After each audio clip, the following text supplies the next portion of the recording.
Welcome to the second session of our behavioral health track, where we have Anastasia and Chanel presenting on Back to the New Normal, implementing community level prevention programs during the COVID-19 pandemic, transition of phases. All right. Sego, Bodavaniasta Jungyats, ne Ganyageha, Dano Chanel Jungyats, ne Gilhasa, Waganat Seal, ACDP prevention, Yumagyote, Akwazasne, Tikanagale. Do you want to go or you want me to interpret? Okay, I'll interpret. So what I said was Sego, my Mohawk name, my Ganyageha name is Wadawaniyosta. So to define that more, it means I habitually use my words to make others feel good or make them feel included. And my English name is Chanel. I'm from the Snipe clan. I work for ACDP prevention and I live in Akwesasne. Sego, my Ganyankeha name is Wasandanolo. My English name is Anastasia. I'm of the Wolf clan of the Mohawk Nation of Akwesasne. And I work for the St. Regis Mohawk tribe in the ACDP component.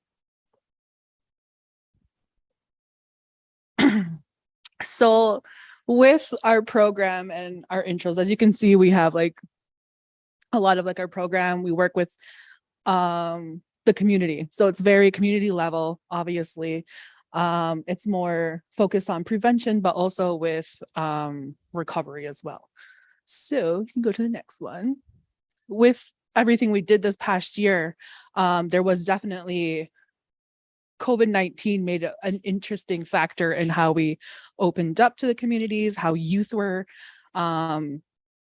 engaged in different activities, as well as how the rest of our community also engaged. So as you can see, these are two really good maps for Akwesasne. I'm sorry, I feel like I'm pushing you out of here. So where this star is, that's like how up north we are on New York State. And then that further map that we have where that's orange, that's what our community looks like. So you can see like these yellow lines that's cutting through. We say this big thick line is just a drawn line through our community, right? So we're American and Canadian side. Not only do we have the American, I guess, jurisdictionally, we have the American New York State laws, governments. We also have two Canadian as well. So we are right where Quebec and Ontario meet. So part of that too is we have those two Canadian jurisdictions that we're also jumping around with. So a lot of people refer to our community as a jurisdictional nightmare, just because we're dealing with two countries, two provinces, and two state counties. So it makes everything we do in our community complicated, just because we have a border that was put in the middle of our community without our permission, I guess you could say. So yeah, it just complicates everything. So we have three forms of government. We have a Canadian portion of Akwesasne, which has its own government. We have the New York State American portion of our government, which is the American side. And we also have traditional government as well that oversees our traditional portion of our territory. So geographically too, so what you see is we're about a good hour and a half from Ottawa, we're an hour from Montreal, but also in the New York side, we're a good half-hour travel for us to get groceries, any kind of shopping, if we want to look at it that. There's definitely, we all travel a little bit more outside. You know, a lot of our community is part of lacrosse and hockey. So we do have that traveling that's in there. School wise, we do send a lot of our youth to, I guess the main schools that we do have in our community are elementary. So we do have the Akwesasne Freedom School. That's a full immersion language school. We also have another elementary that's part of the Salmon River District. So that's part of Franklin County where we're kind of located. So we have students that go through Salmon River District. We have students that go to the Messina Central District, plus the Canadian side. So there's a whole array that's up in the Cornwall area too.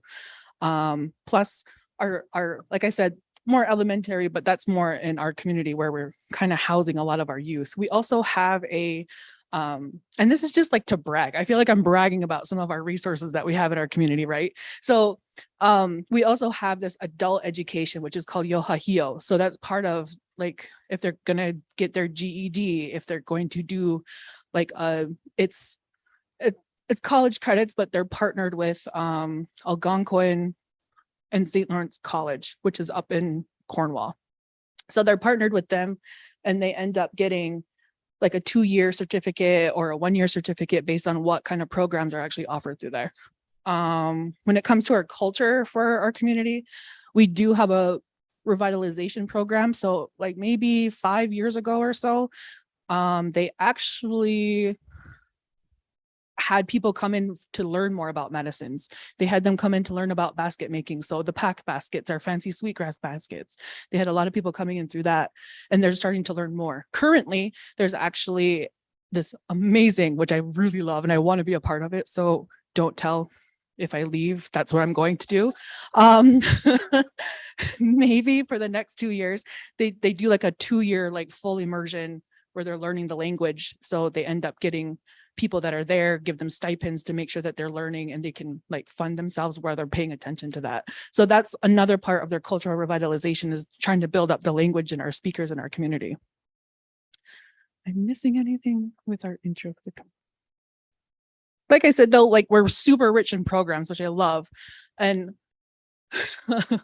just kind of bragging, right? But like the American side and the Canadian side, most times we have like the same, so it's similar. So we'll have a health services on the American side, Canadian side, we'll have dental on both sides. And we're also looking at how the schools and everything like that work out as well. I think that's it for this.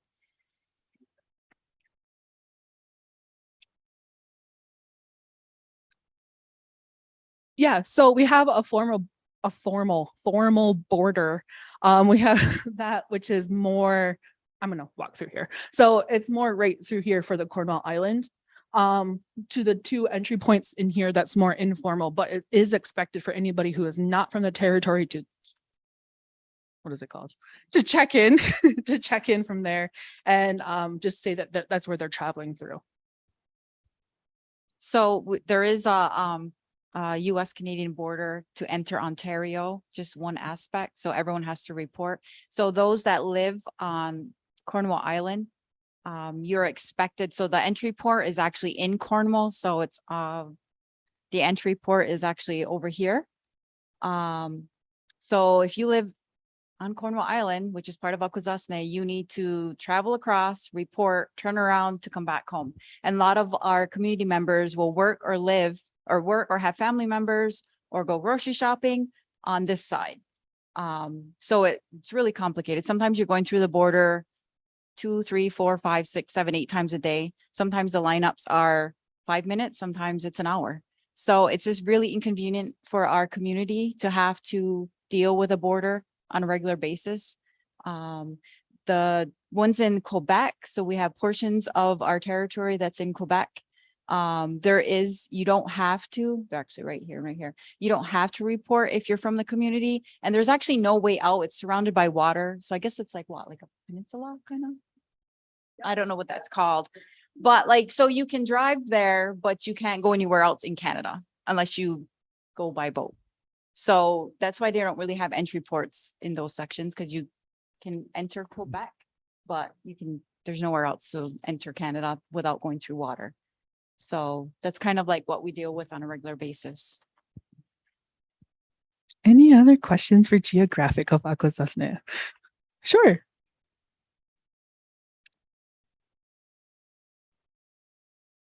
Ask us where we're coming from, where we're going, what you have. If you're You have to declare. It's just like going through any other international border. So if any of you have ever traveled to Canada or to any other country, going through customs, exact same process that we deal with all day, every day. If you're crossing back and forth.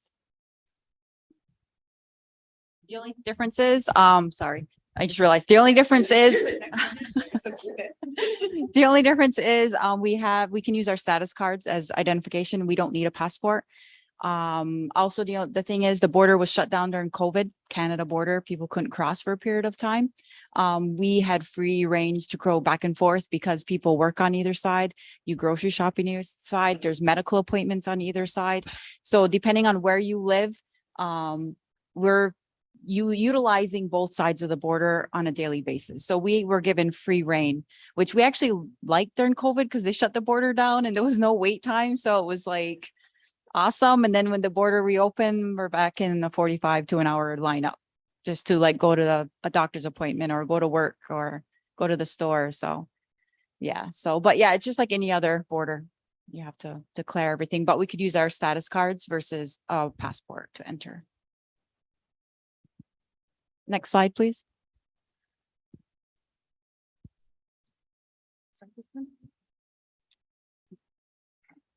So overview, I'm going to give you the little bit overview of how alcoholism chemical dependency program. I'm just so natural saying prevention program, so I don't know how to do the all-encompassing program. But the alcoholism chemical dependency program, or ACDP for short, we look at the continuum of care, right? We're always looking at promotion. How are we promoting healthier activities in our community? How are we promoting looking for help? How are we promoting that recovery is possible, right? So how are we doing that? I'm in the prevention field, so I'm going to hit up prevention real quick on this one, but we get like, and I'll explain more later, all the different ways that we work on this. So we're in this area where we're either focusing on the community as a whole, as a general, but also how can we look at our more like at risk, right? So a lot of our focus is on youth. A lot of our focus is definitely like, I believe our age range is about 24 and younger that we kind of focus on for that. And then how do we later move into treatment and how do we later move into recovery? So just to give a little more explanation with our program. So we refer to ACDP program actually has 4 components. We have an outpatient program. So with our outpatient program, we do assessments, drug and alcohol assessments. We have, if you have a diagnosis and treatment is recommended, we provide outpatient treatment. They also provide aftercare treatment if you go into an inpatient facility and it's recommended that you need aftercare. We provide that well on an outpatient basis. We have an inpatient program called Partridge House. So it's an all native run program for native clients for inpatient treatment. We have the prevention program, which now works for, and we also have the Lunta Youth Clubhouse program, which is fairly new. And that is for youth ages 15 to 20. We tried to target an age group that's sometimes left out of services in the community. Like we always offer a lot of services for the youth and for adults, but there's that like middle ground age group that and they're really the more high at risk once they get to that age group. So we came up with a program that we could seek that target age group. So next slide.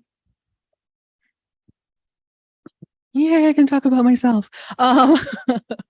So like I said, I'm part of ACDP prevention. A lot of our focus is our youth, our community. We work alongside with the Yakuza Coalition for Community Empowerment. So a lot of that means that we're doing big, grand community events while we're doing this. What we like to focus on is, we have prevention workers who go into the schools, our Salmon River, they look at elementary all the way to high school. So what they end up doing is they're doing a Too Good for Drugs curriculum each grade. I think we kind of stop around 8th grade, but our office is located in the school, which is a really big deal because that means our high school students get to interact with the prevention educators that they've learned for so long from, right? So if they are actually getting a referral or they're dealing with some kind of, I don't want to say, just some kind of like issue that they have in the home with themselves, with their friends, they know that they have a safe place in the school where they can talk to someone. If they do need to get help, they can find those resources. And I know that our prevention educators, they're phenomenal. I I can't praise them enough, really, so like I love my prevention educators. We're always fun, laughing in the office. We get in trouble for that sometimes, but that's what we do. So we end up making sure that what we're doing and our personalities, maybe they're fun, but that means our programs that we get to deliver for the community is fun as well and engaged. So this is going to be, you're going to click through real slow. I'll talk about each one. So we've provided throughout the COVID-19, like this past year, because things have been opening up, we've been doing more hybrid, we've been doing more curbside pickups, and we've finally been able to move into more in-person. So this was one of our curbside pickup ones where we had a watermelon carving contest. So I had to go shopping and carry about 20 watermelons back to the office and making sure that they had like these really cool carving kits, right? So we gave them that kind of thing to be like, you guys are going to be super cool at making these things. And some of those were actually some examples of a couple of the staff that they're like, okay, let's put some ideas out there for them. So they kind of crafted that. So they got to see that. What they ended up doing was registering, calling, and then we just asked them to send in a picture of what their finished product was. And then making sure that, they told us how many of your family members actually participated. So there's a couple of pictures, love them. I wish I put them up here, but this is so media based that it became a very big PowerPoint presentation. But some of the video, like the pictures that they had elaborate. We had some people who had it so elaborate that they had this gorgeous gustoa made out of watermelon pieces, right? And then others was just like this shark that's attacking a bunch of little fruit animals. So it was really great. Can do the next one. We also had our moccasin making. So this was really cool. It was started off being in person, but at the time when it was being advertised, we had a spike in cases. So the kids didn't want to be in person. We ended up changing it to be hybrid. So we had Akwesasne TV, our local TV station, record how the person was making the moccasins. So they get to use that now at any point whenever they're going to be doing a class. If it doesn't work out in person, they were able to do that. And we put them on jump drives. And then they were given this kit of everything that they would need. For moccasins, you need like the size of your foot. So they had to say like what this size would be and how they could estimate that. Next one. We also provided hidden mischief for our programs. So for our tribal programs, we were over at the Yungo Gyololo admin building. So we made sure that, how am I going to preface this one? So fourth graders, we got a call from one of our elementary fourth graders and found out that they were vaping, and we're like, oh my God, fifth graders already. Okay. So we wanted to make sure that this was the mock bedroom setup that we had. Everybody know what mock bedroom or the hidden mischief is? Yes, no, maybe. Yeah. Okay. So we have this whole bedroom kind of set up so we could show them like the adults, like we're giving them a scenario. You have 15 minutes. Your youth is in the shower, taking a shower, and you get 15 minutes to look around and try to figure out maybe if the youth is using, what kinds of substance they're potentially using. So we set that all up for them.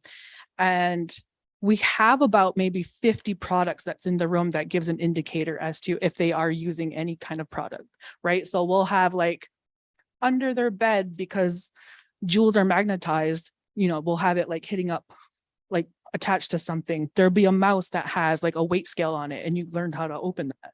All the different kind of like, what are those called? Like the products that they would be using if they were going to hide anything, like their jackets, their hoodies, there's a different type of like hoodie. It's not really popular now. So we're looking at that trend, but it's not really popular now. But the hoodie, they used to be able to hook their vape into one part of their, like the string, and they would be able to, breathe in on the other part and then hide the smoke again in their hoodie, because like, you know what I mean? Like there's those, it's just those different things like that where they're able to like hide that, and you can use that in school. You can use that in front of your parents and they wouldn't even know. So it's like all the stash compartments, even looking at if they have Imodium in there, right? So that's looking at how they're handling their withdrawal symptoms for something, or even just calming down their high a little bit. So we're teaching all the adults in these programs, this is what you're possibly looking out for, because these are the trends that we're seeing in our community. So we want to make sure that we're educating our our adult peers as well. So that's part of Hidden Mischief. I know if you're really interested in that part, you can look up Hidden Mischief, or I think it's called Mock Bedroom, and there's different ways that they do that too. I've seen one where it's virtual, so they have it so like you can click on different things, and it'll have you navigate around the room as well. So you can look at that. So you can go to the next one. Oh, we were finally able to do Culture Enrichment Week. So Culture Enrichment Week was during their spring break. So we made sure that if people weren't traveling, they got to do something, the youth got to do something. So we made sure that it was very heavy in our culture, but also life skill conversations. So while they're learning about medicines and salve making, they're also learning different mindfulness techniques while they're doing it, right? I've seen a couple presentations that had like fantastic ideas and how everybody did that as well. Love them. But we also, and this is why I like to promote how well we have a lot of resources and programs in our community, is because we collaborated and we connected with a bunch of other programs too. So Yakuza, that's the youth fitness.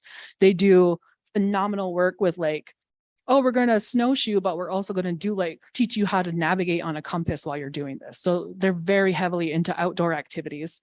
They learned to make pack baskets. So they got to make their own splint pack basket. So they got that, but they also got the environmental impact that we have in the community with the emerald ash borer beetle. So that's eating all of that. So that environmental impact for our culture was there, and they had that conversation.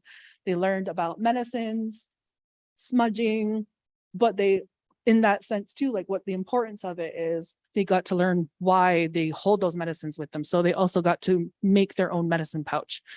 So we made sure that everything that was happening was, it had the good conversation. You know, there was the drug and alcohol prevention conversation we had, vaping, all of that. And that was well attended. But we also got to, at that time, there weren't a lot of places that were open, you know, that we could rent out to have the youth attend. But we were very lucky that we got to have Ajakta, so by the river, Janine Rourke, she was fantastic. She loves hosting us. She loves the kids, because we also are like, okay, you get to teach them like a nutrition value of this, but you're also getting them to cook with them as well. So that's part of the program that they got to do. So they got to cook their own meals for everybody else. You can do the next one. For community wise, we had prescription drug take back.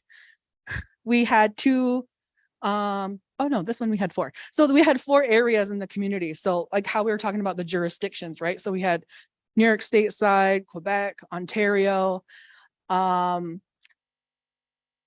We had 4 different stations, and we were collecting if the community was getting rid of any drugs that could be left around. But also we did brief Narcan training. So those were 15 minutes. Our awesome Lindy and outpatient and prevention people definitely went out and made sure that whoever was there, they were getting Narcan trained. So that was a really good, we always make sure that we're participating in that in April and October. Go ahead. We always like to look at holidays. You know, they love the Pop-Tart ones. They were kind of getting a little tired of gingerbread houses. So like this was another curbside where they got to pick up. And this was good too, just because families, if they're quarantined, right, they were able to do something with the family during those times. So they were able to do that. You can do the next one. For November, we are doing more of like a thankfulness. So we had youth send in videos of what they were thankful for. And they got to almost like the parents got to interview their youth. So they were just like, okay, so tell me more about what you're grateful for, you know, and we had like a few videos of that come in, and then we posted that on some of our social media. This one, our virtual apple pie baking. So this was fun. Again, got to work with Yakuza TV to make sure that they did the video, pick up everything. So, and we had like a random draw. So whoever got the random draw and like sent in like their finished products of their pies. We had one where it was like the dog ate my pie. So the picture was the dog actually in the pie kind of thing. But whoever got that, they ended up getting like this KitchenAid mixer. So we were just like, all right, you win that one. It was really good. Some of them were just like, I've never made an apple pie before. I've never made my own crust before, you know, so the youth got to do that. And from that, one of the teenagers was like, I'm going to go to BOCES and I'm going to go into culinary. Like I've never got to try this before, but because I love this so much, this is what I want to get into, so that was some of the feedback we got for that. And yay. So last month, where are we? August. Yes. We utilized the Thompson Island overnight. We did a Thompson Island overnight camp. So Thompson Island is this gorgeous like cultural setting where they have ability for overnight like sleepovers, but they also bring in different cultural teachings. So they actually got to catch sturgeon. After they caught the sturgeon, like the kids learned to do all of that, and then they got to take the sturgeon out, clean them, and then they used that and they had to learn how to cook over the fire with it, right? So they got that kind of hands-on experience there. They had different fire making techniques, what they had to do. They had amazing like language provided throughout everything. So it wasn't just the importance of like, oh, well, here's how we make a fire, but it was like the word. So the word for fire is very similar to the word for family, which is a guajile, right? So that means, not only are you like keeping this fire going, but you're keeping it for your family and you're keeping it for yourself. So those are the kind of like lessons that they're learning in this.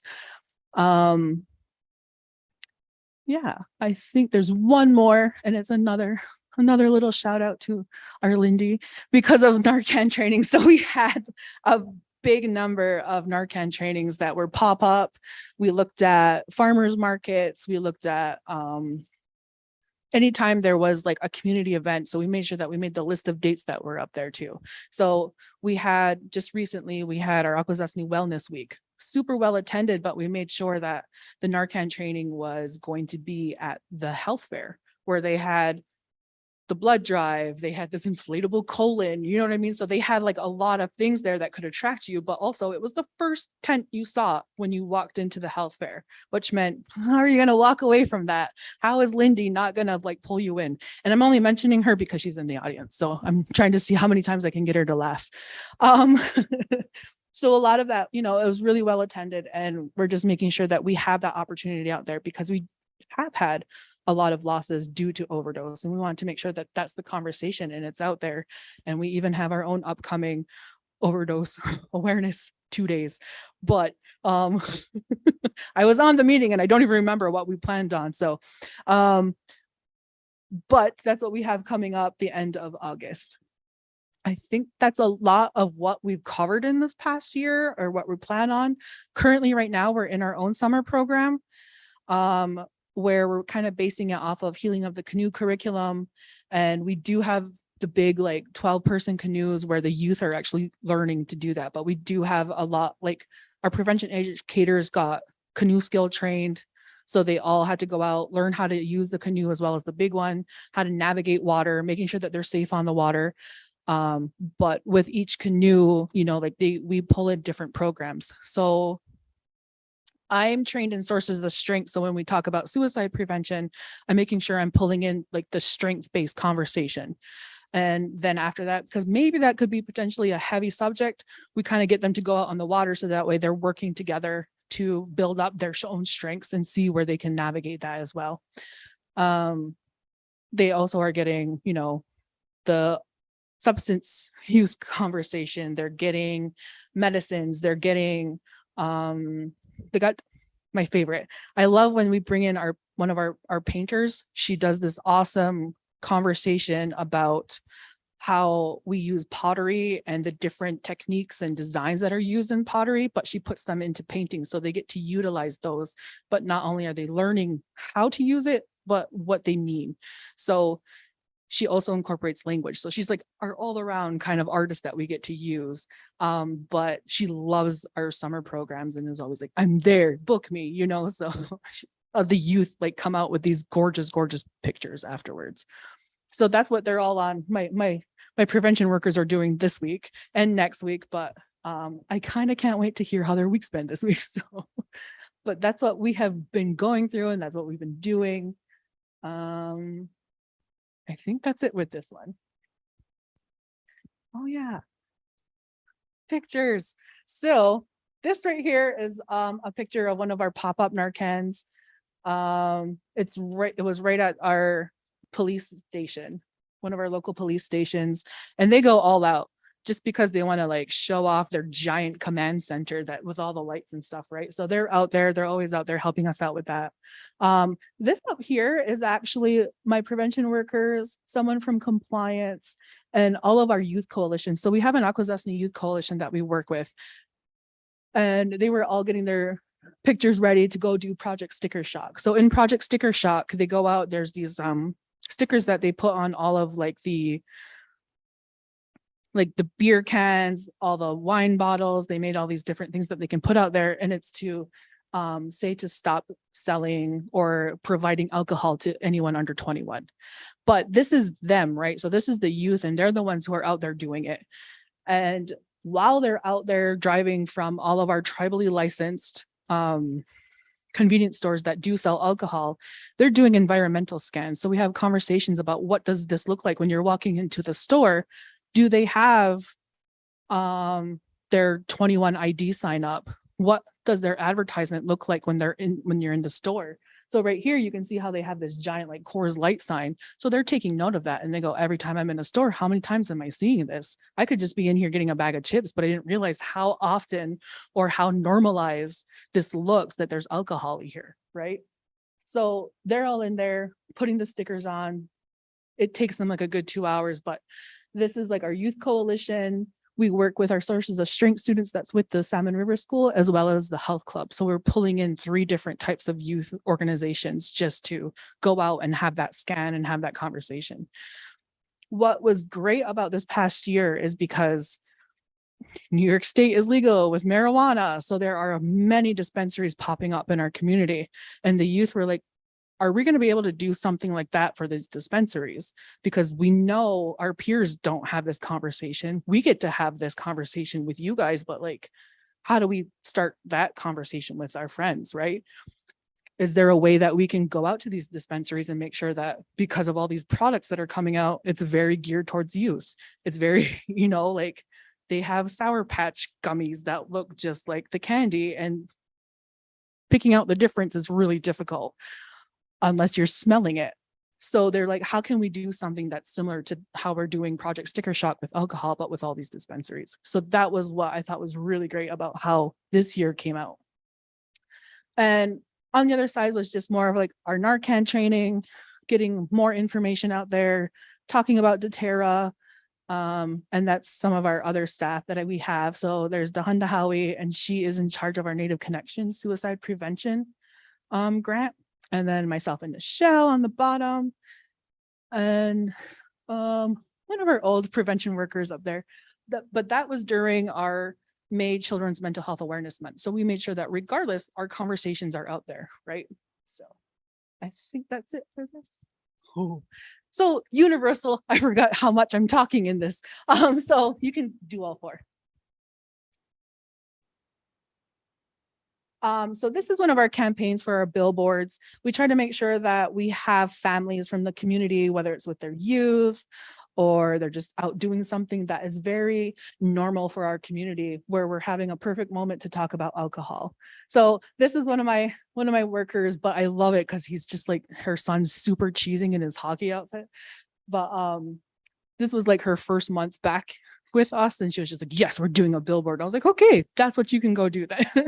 But we all made sure like we knew families that were a really good representation, right? Somebody who isn't known to be out or like actively drinking or anything like that, but they're very family oriented, or they're doing something that is very like healthy. So we want to promote those healthy activities too. So going to hockey, riding a horse, going to the playground, feeding chickens, like that's something that is like healthy activities too, where you say, okay, maybe this is something I can do. If these families are doing it, I can do this too. And this is how I can get this conversation going.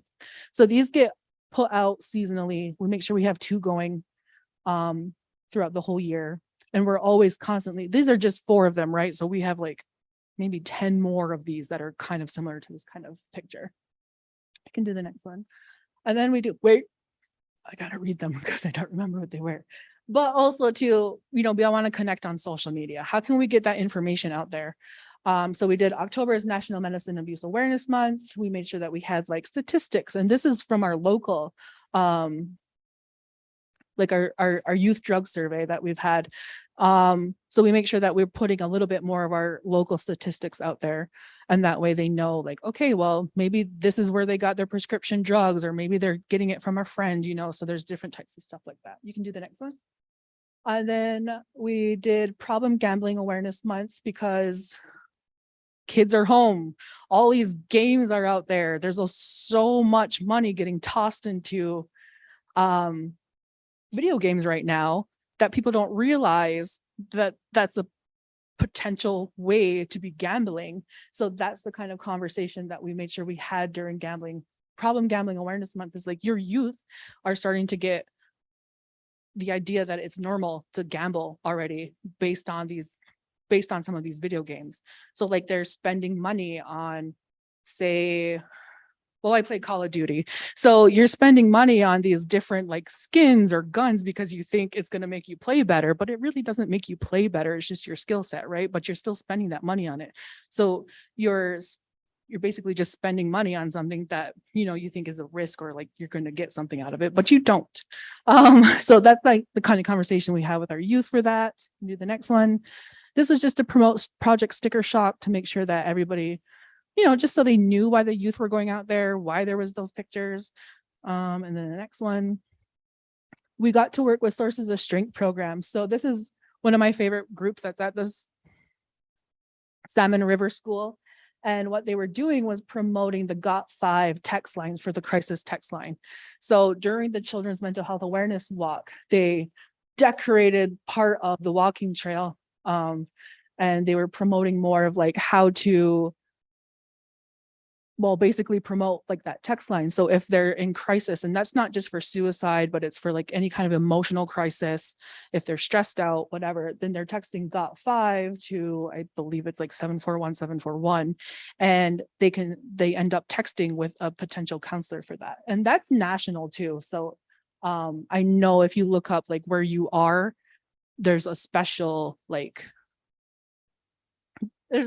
like the Got5 where it will like keep you in like your area. So it'll send you to different resources for that, or different counselors or anything like that. So that way you can talk to somebody who's local for you.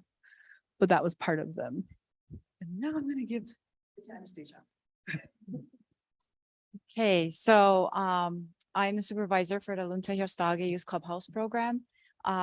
It's a fairly new program. Like I mentioned earlier, we opened on July 1st, 2018. We are centrally located within our community.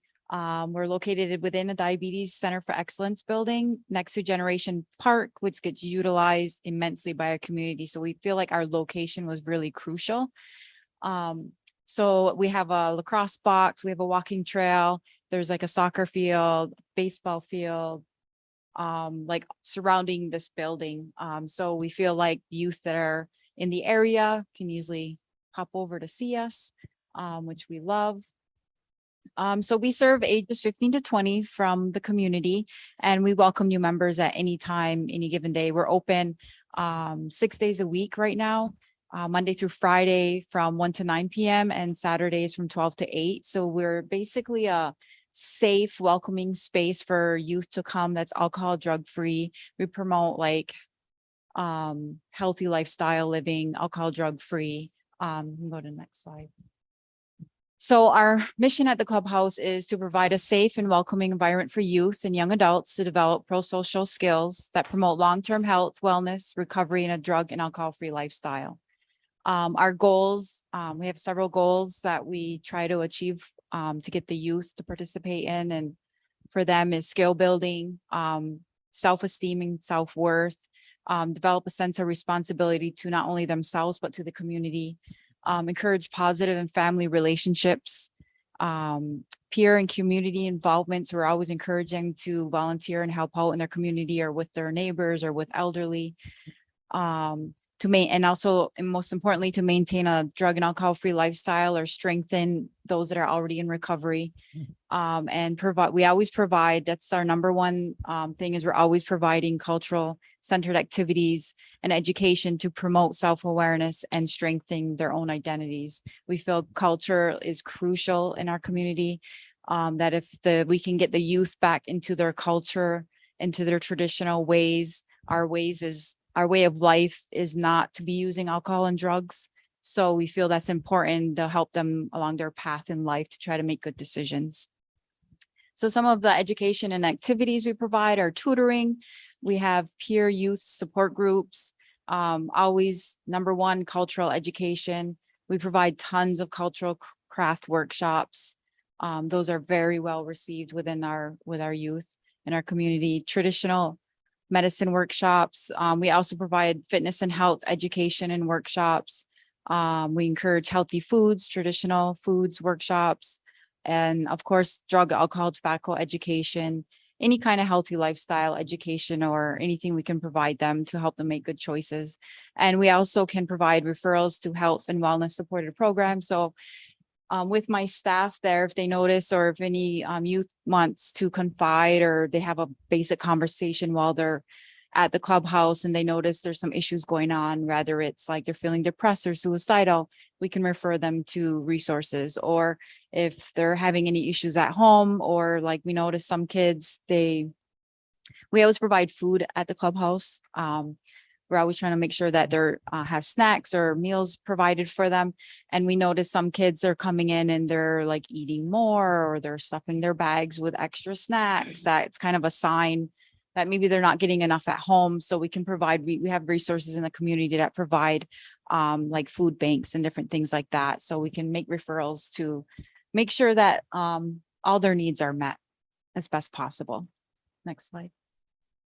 So we provide a lot of workshops. I'll go over a few that we've done. We've had to alter some of our workshops, of course, like everyone else did during COVID. We had to do more remote or curbside pickup options. So we're always trying to encourage culture and tradition as much as possible.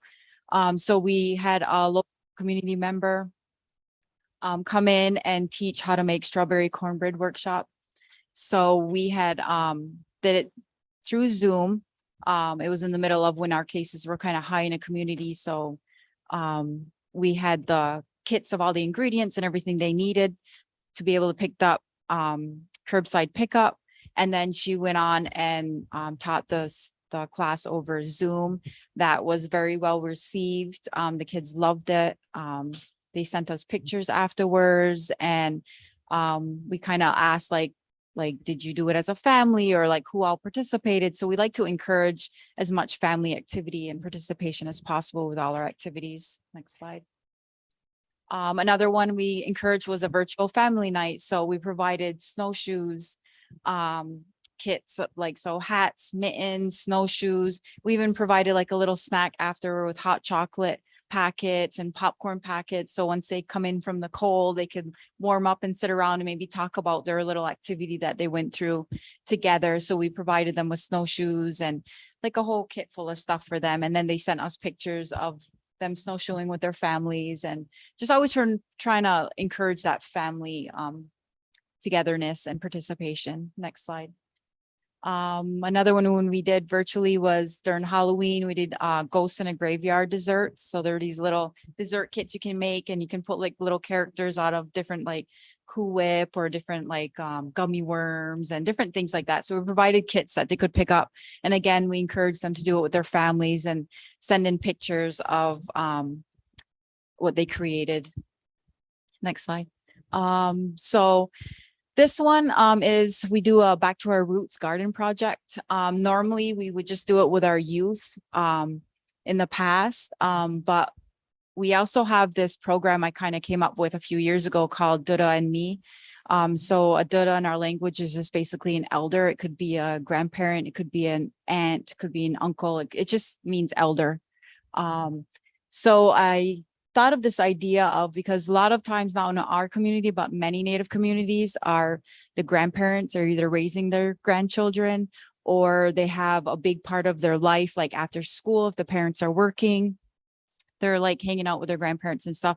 And I thought that a lot of times grandparents don't know, like when kids are either troubled or using, or what to look out for, or where to reach out for help. So I kind of wanted to provide this program where we're educating the elders with resources in the community, what to look out for, like if a grandchild or a great niece or nephew comes to them and they notice they're either sad or depressed, or they found like some kind of paraphernalia or something, and they don't know where to go in a community. So we wanted to provide these activities. So we did culturally based crafts activities that they would come in with an elder and a youth would come to the clubhouse, and we had artists in the community come in and teach a craft, whether it's like feather fan making or leather pouch making or a small mini basket making.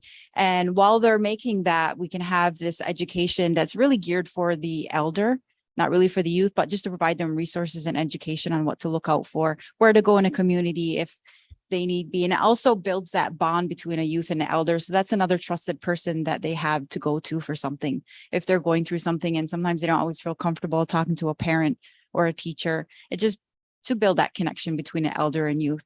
So we thought this was a good time this year. We kind of had Dura and Me on hold series over the last couple of years because they're the most vulnerable sector for COVID. We didn't want them being in person, and a lot of times they are not tech savvy. Most grandparents or elders don't know anything or don't even have internet or smartphones. So we weren't able to do anything virtually. So we kind of had the Dura and Me series put on hold. So we thought this was a great opportunity to reintroduce that series. So we started with a garden project where they could work with an elder and a youth. So we provided them with a garden box, soil, seeds, tools, and some planters guides.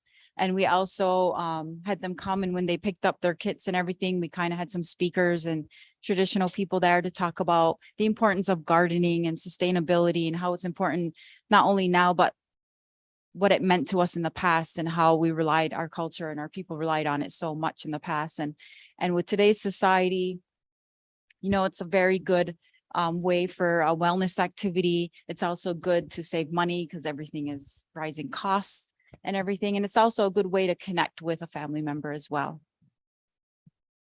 So we do lots of different activities at the clubhouse. So we did a Let's Be Together for Wellness on Wednesday nights. If you have already a beaded project or you have some friends you want to just hang out with, come to the clubhouse. We have tons of supplies, beads, leather, like all kinds of supplies, or they could bring their own if they're already working on something, and just to sit around and bead together or work on a project together. And also gives that time for to have those conversations. Sometimes we have like a little topic. Sometimes they end up coming up with a topic of things that's going on in their life and what's going on at school or friends or at home. And it just gives them a chance to open up in a safe, welcoming space. We also try to encourage healthy lifestyle by fitness and wellness. So we had we do lots of collaboration with either artists or other programs in our community. And this one was with Holistic Life Foundation, where they would come in and teach them about mindfulness activities, as well as proper techniques on working out and exercise. And they give them a little bit of education, but they also teach them like the best healthy ways to work out. Next one. So we have the St. Lawrence River that runs through the middle of our community. The river is a very important part of our community. Lots of people are out there fishing or boating and enjoying the river, especially right now. So we have a local fisherman who enters a lot of tournaments, and he's very successful at fishing. And he's also works as a community officer with our local police department. So he's well known in the community. He's in the schools. He does lots of outreach. He's at all of our community events. So a lot of the kids know him and are comfortable with him. So we brought him in to teach some basic fishing and boating water safety class, just so the kids are prepared. So if they're out on the river, something happens to their boat, or in just about safety, and also little techniques on fishing, because, you know, he's, I guess, like a professional and from our community. Right. We also like fed them, and we gave each participant their own fishing pole, tackle box, and tackle to go with it, which he picked out because he knows what's best to use in our community.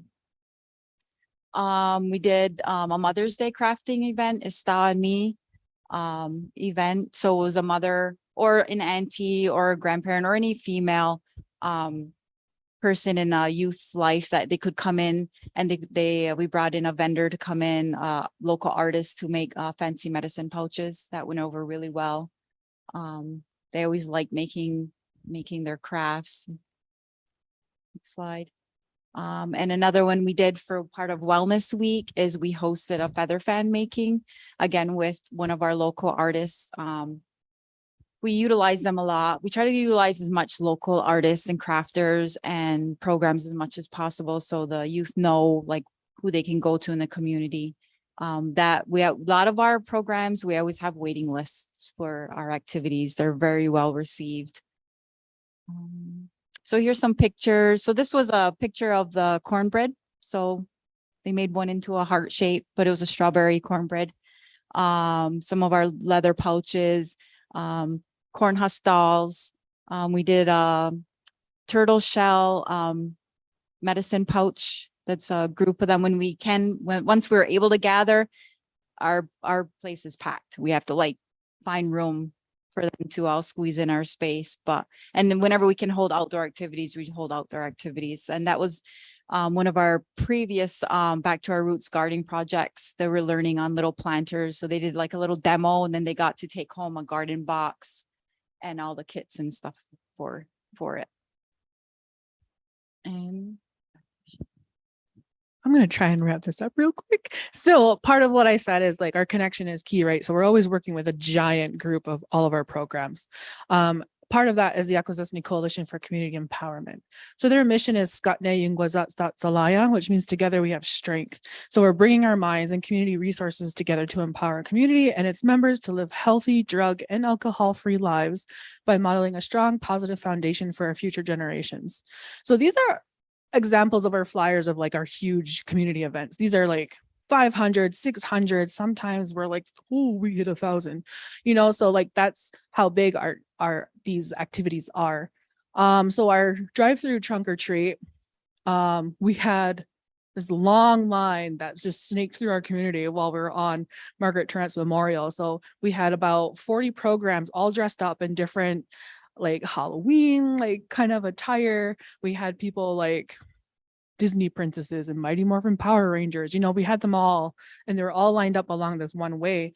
And the parents and the youth got to like drive through and see them all. And then at the end, they had like bags of candy handed out to them. And these were like big bags of candy.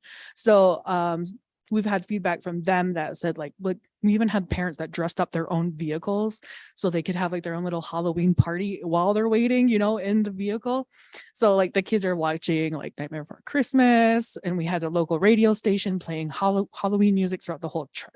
So it was just really well, they loved it. They always appreciate that. Parade of Lights. So we actually had one of our coalition members pass very tragically in a fire. So this Parade of Lights was actually her idea. And we wanted to make sure that this year was more of like to honor her, right? The turnout was just fantastic, very heartwarming. It was just gorgeous. They even had like this huge sleigh. I don't even know. It was like one of their friends or something that had this huge sleigh with like reindeer. It was all lit up. So like all these vehicles are using lights, and it was just so nice to have this parade. And I know everybody there who attended, they were just like, this was so nice to have this because of like the winter time. We have 6 months of winter, it feels like. So it was just good to have like community in that sense. Empower Her Wellness Workshop is something that we host. This one was really 2 days, but it's usually to make sure that we have our youth, so our young females, our girls, whether they identify in LGBT community, we invite them into as well. So that way they are having that sense of empowerment. So a part of that, they were learning meditation, they were learning how to do traditional cookies, they were learning moon teachings, but also too, we had someone come in who was teaching them intention setting. So how do they make up their goals? How do they build up themselves to be like, this is what I want to do. This is how can I make my steps to get there? And then we have coming up next week, so excited, it's Color Run. So we do all of our programs. We're all on our Dewatahita walking trail, and we're just set up all around, and we're just throwing the color out. Families are always there. We have about maybe 500 that technically participate in all of these too. So like, this is where, we get to utilize all of the programs. We get to work with them. We're sharing data, but we're also getting to be out in the community, and we get to utilize different spaces like the walking trail, like the clubhouse, even just our own main road, right? So we get to be out there, and that's the name that's out there for everybody. That's right. So we have about, thanks for the reminder, 70 programs that are on this coalition, and we all share whether they're at the meetings or they're just keeping track of data or just the emails or what's going on. They're all participating. If they can't participate in the actual event, then they're going to help out with advertisement. They're going to help out with registration any way or shape or form that they can. That's what they end up doing. And also the youth coalition is part of this too. So they're always at these events and helping out, or they're doing something. Next one. So I always have to end with evaluation because that's how we are, right? So for coalition, it's always informal. We talk about what feedback, what has anybody heard, but also with our stuff, all of those activities, right? We have Google Forms going out. We have their emails. We're saying, which we kind of touched on a lot, like how many family members worked on it, what ages were they, how many hours, if there's anything else that you thought was great, tell us about it. Also to, was there anything you didn't like? Did you want something different, or what other future ideas do you want to participate in? So we used a lot of virtual and like sign up sheets and stuff like that to get all of that information, which helps build us up into what can we do next? How can we engage our community even more? Or how can we empower our community even more, or get them more involved with culture, language, as well as thinking, this person is off making fans for their job. How can I do that? You know what I mean? How can I get myself more involved in this as well? You can do the next one. So how we share information, definitely on Facebook, Instagram. We use our local radio station, 97.3, and Akwesasne TV, which has been great in helping out with either doing the virtual videos or just promoting they do weekly calendars. And even at the bigger events, they're interviewing everybody. So we always have to pick out who's going to be the best interview person for those activities as well. You can go through these next three. So that's just pictures of like what our Facebook looks like, our Instagram looks like. So as you can see, it's always full of like our flyers, activities, and everything like that. And it just helps us see who's following, who's like seeing these things, and how do we capture that data as well. And I think that's it, our contact. So if you have any more questions, you want to run ideas by us, definitely let us know. On that, just saying Yawa, thank you. We have time for questions. I'm cool with that. I'll let Anastasia answer them. Does anyone have questions for Anastasia or Chanel?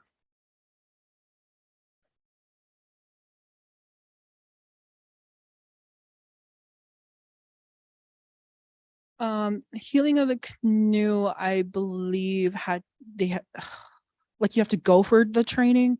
Yeah, so I'm sure if you look it up, you'll be able to find out when they're, yeah. And it's a great curriculum, like so many different modules that you can have to utilize. Yeah. Sure.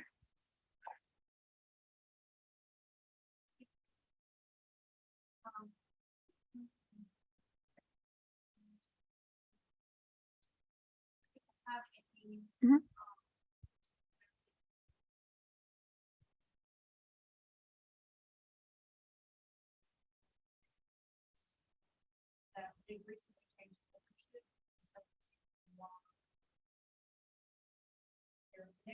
Mhm. Mhm.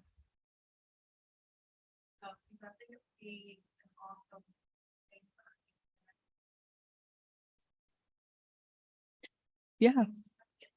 Yeah. So for Project Sticker Shock, we kind of focus on the tribally licensed ones because we're under the St. Regis Mohawk tribe.